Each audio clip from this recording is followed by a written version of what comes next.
안녕하세요. 주식클래스 하창모입니다. 주말에 전해드리는 미국 증시 마감인데 많이 올랐죠. 아무래도 지난주 금요일날 우리 증시가 조금 약하다 보니까 또 밤새 미국 증시 올랐어야 되는데 다우가 얼추 800포인트, 나스닥이 300포인트입니다. 애플이 많이 올랐습니다.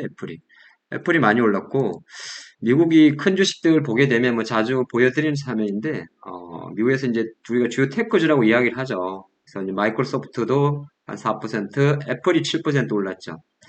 애플은 사실 다른 빅테크 관련주 중에서 실적이 다른 것보다 잘 나왔었는데, 주가 관점에서 이렇게 보게 되면 화면이 조금 작습니까? 예, 거의 장대봉으로 조금 이따 보도록 하죠. 그래서 미국의 주요 테크주들이 실적을 놓고 보면 사실 애플 빼고 나면 조금 뭐 특별한 게 없었는데, 뭐 마이크로소프트도 광고 쪽이 안 좋았고, 구글도 마찬가지고, 메타도 마찬가지였는데, 주가 위치를 한번 좀 보면요. 약간 좀 욕심을 내볼 만한 게 여전히 장을 좋게 보지 않습니까? 다우가 지금 다우 이제 애플인 다우 종목이 있습니다. 그래서 주간 기준으로 보니까 얼추 4주 연속 올랐어요. 4주 연속 올랐고 한 29,000선 대비해서 벌써 10% 수준으로 올랐습니다. 뭐 2,900포인트니까 얼추 10%가 오른 거죠. 그래서 다우 지수는 이미 지난 9월 달에 급락을 다 회복을 했습니다. 그렇게 놓고 보면 지금 위치에서 거의 뭐 33,000선까지 왔었기 때문에 뭐 미국 종목 쉽게 말해서 미국에 이제 여기에는 제약주라든지 에너지주 그리고 애플 이런 게 잘 가는 거죠. 그래서 한국 주식에서도 최근에 보게 되면 제약주들이 조금 움직임이 있지 않습니까? 물론 뭐 미국과 우리는 조금 다릅니다만은 중요한 것은 미국의 이제 다우는 가치주들이 조금 많은데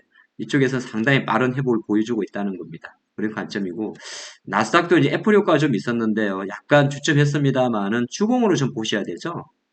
주봉으로 보면 그래도 2주 연속 우리나라 증시 주봉은 이렇게 생겼습니다. 이제 지난주에 주봉상 하락을 하다가 다 멈춰준 자리였으니까 미국만 놓고 봤을 때는 상승 에너지가 상당히 강한 거고 그럼 태권주 중에서 가장 돋보이는 게 바로 애플이 될 것 같습니다. 애플이 어느새 140달러 정도에서 155달러까지 기술적으로 놓고 보면 월봉 기준으로 다 돌렸죠. 다 돌렸고 주봉, 예, 주봉도 지금 2주 연속 강력하게 들어왔기 때문에 전체 하락폭이 한 30% 정도를 되돌렸다고 볼 수 있습니다. 이런 관점에서는 애플의 힘 자체가 상당히 견조하고 상당히 의미 있는 힘으로 가고 있다는 거 우리가 알 수가 있을 것 같아요. 물론 애플이 오른다고 해서 우리나라 기업들이 뭐 애플 관련주가 같이 움직이는 아닙니다만 애플은 대표적인 성장주면서 대표적인 가치주의 성격을 갖고 있죠. 그래서 실적 발표하고 어느 정도 긍정적으로 반응한 부분이 이제 다음 주 증시를 바라보는 관점에서 어떻게 보게 되면 11월 달 장을 준비하는 관점에서 10월의 마지막이 상당히 의미가 있다 볼 수 있을 것 같고 많은 분들이 또 이럴 수가 있어요. 미국 오르면 좋겠는데 뭐 이거하고 우리하고 상관없는 거 아니냐.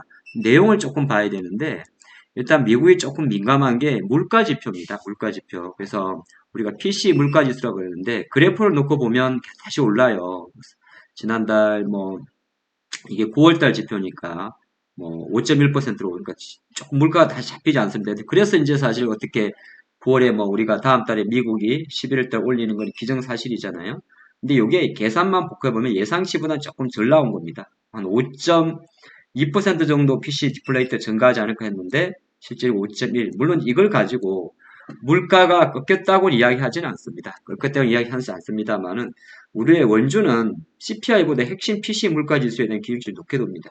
그래서 이것만 놓고 보면 당연히 다음 달 11월 2일에는 금리를 올려야 되는 거는 이견이 없습니다. 하지만 예상치보다 조금 높게 나왔고 하지만 또 이런 것도 있어요. 애플 하나 올라도 되는 게 아니라 경제 지표도 좋아야 되니까 바로 개인들의 미국 경제의 근간이라 하는 개인 지출입니다. 어떻게 보면 개인 소비라고도 많이 하는데 월간 기준으로 보통 많이 발표가 되는데 0.6% 증가 나왔죠. 조금 증가가 좋은 겁니다. 예상은 한 0.4% 정도 증가하지 않을까 했습니다만은 그래도 예측에 부합하는 0.6% 정도의 증가할 말은 미국 사람들이 뭐 킹달러든 뭐든 간에 소비가 위축되지 않고 돈을 잘 썼다는 겁니다. 그런 걸 좀 볼 수가 있어요. 그렇기 때문에 이렇게 또 개인 소비가 어느 정도 잘 나온 부분은 조금 내용이 괜찮은 거죠. 물가가 올라도 소비를 계속 지출하게 되면 내용적인 면에서는 경제가 순환이 되는 거고 우리가 그리고 또 보면 가처분 소득이라는 게 있어요. 가처분 뭐 월세 내고 뭐 공과금 내고 진짜 쓸 수 있는 가처분 소득이 어떻게 보면 그 우리가 벌어들이는 소득의 핵심이거든요. 아니 돈은 연봉 많이 연봉 1억인데 이사 내고 다 떼고 실질적으로 내 수준에 주말에 먹을 수 있는 돈이 없다면 삶의 질이 나아지지가 않지 않습니까? 그래서 그걸 나타내는 지표 중 하나가 가처분 소득이라는 겁니다. 내 거 내고 공과금 내고 뭐 다 내 거 내고 정말 내가 제대로 쓸 수 있는 돈. 근데 가처분 소득의 그래프가 지금 미국으로 18,000달러 정도, 포인트겠죠. 계속 증가를 하고 있다는 것은 사실 물가 대비해서는 뭐 그렇게 나쁘지 않다고도 평가할 수가 있습니다. 그렇죠. 약간 다 두 개 다 소비자 지출도 증가하고 뭐 개인 가처분 소득 증가한 거 이보서 제가 생각할 때는 저촉률 떨어지고 아주 긍정적이네요. 저촉하지 말고 그냥 돈을 풀어야 되는 거죠. 이 관점에서 미국 증시의 반등과 이 힘은 상당히 좀 의미 있게 마감했지 않나 봅니다. 그래서 이걸 가지고 이제 여전히 밤새 뭐 유가라든지 나머지는 크게 변한 건 없어요.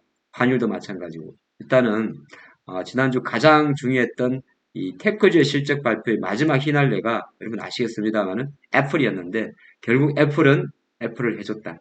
이게 오늘 주말에 받아들이는 여러분에게 드리고 싶은 메시지였던 것 같습니다. 일단 우리나라 증시도 물론 제가 주간 증시 또 이야기했습니다만은 약간은 삼성전자와 하이닉스의 지나친 움직임이 조금 지난주에 변동성을 가져왔었고 또 하나가 위메이드의 어떤 변동성 여기에 한편으로 약간 불안한 중국 증시의 변동성이 우리나라 지난주만 놓고 보면 조금 불안하게 만들었습니다만은 우리나라 증시보다 가장 중요한 미국 증시의 변동성 자체가 이렇게 계속 저점을 높이고 베어마켓 랠리를 보여준다는 측면에서는 뭐 업시락 뒷조락하겠습니다만은 또 11월 달 말 그리고 12월을 준비하는 우리나라 시장 관점에서는 여전히 긍정의 에너지를 가져가셔도 무난하지 않을까 그렇게 받치면서 주말 잘 되시고 또 다음 시간에 인사드리도록 하겠습니다. 감사합니다.